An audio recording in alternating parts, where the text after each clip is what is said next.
Right, now we're going to learn how to take apart a typical Dorset fingerpost. This is a mock-up from a place called Colourford Tree.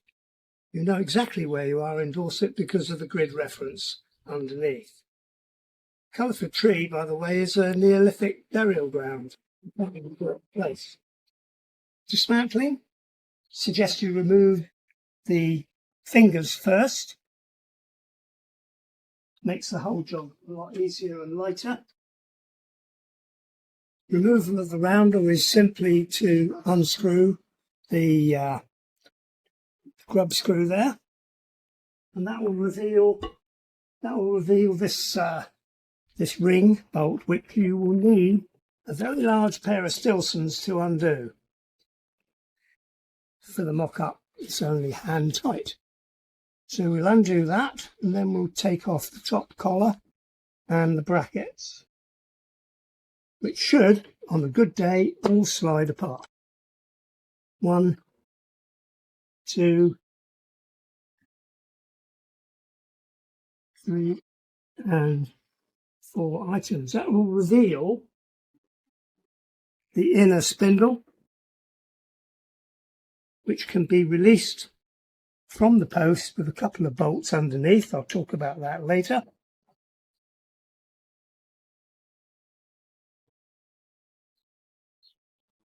The socket can also be removed once the bolts have been removed, and that will leave just the mild steel post. These days we replace these with galvanised. Now on a bad day you might find things a little bit more difficult because of the number one enemy is corrosion. The aluminium will corrode, the steel will corrode and expand and cause considerable damage. And you will probably need an hour or two to actually remove it, rather than a few seconds.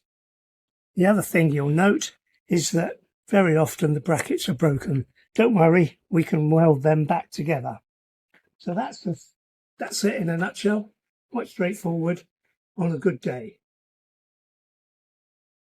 Right, we're in the workshop now, and I'm going to show you. This is a new galvanised post, and on this one we have etch primed, and bolted together with these two bolts, the socket and the spindle. A bracket and finger have been added for show. We keep a big stock of oak here, which is ready planed. So all we need to do is to cut and shape them. Right, this is how you often find the letters, badly corroded and in need of painting. Sometimes they're broken. Don't worry about that. They can be replaced with new cast alloy fingers, letters, which will need drilling and countersinking to accept the stainless screws. Once you've done that, they're ready for painting. Etch prime. Don't forget to paint the back and finish them off on a grill like so. We have a selection of different brackets. This would be the modern geared system, which is in good use throughout Dorset. You can get them made now in Dorset at Bridport Foundry. If they do break, they can be repaired or modified. There are variations on the theme. This is an early one with curly corners. This is one with no gearing. And this is one made out of steel, which is not recommended. It just goes rusty. Here we have two different types of roundel. This is the London Underground roundel with the grid reference on it. And this is what they call an early polo style. Right, once we have cut and shaped the oak, made sure that any divots have been filled with a 2-pack epoxy. You can finish it off with a rounded edge or a square edge, like so. Primed and painted. 2 coats of primer, 2 coats of water-based top coat.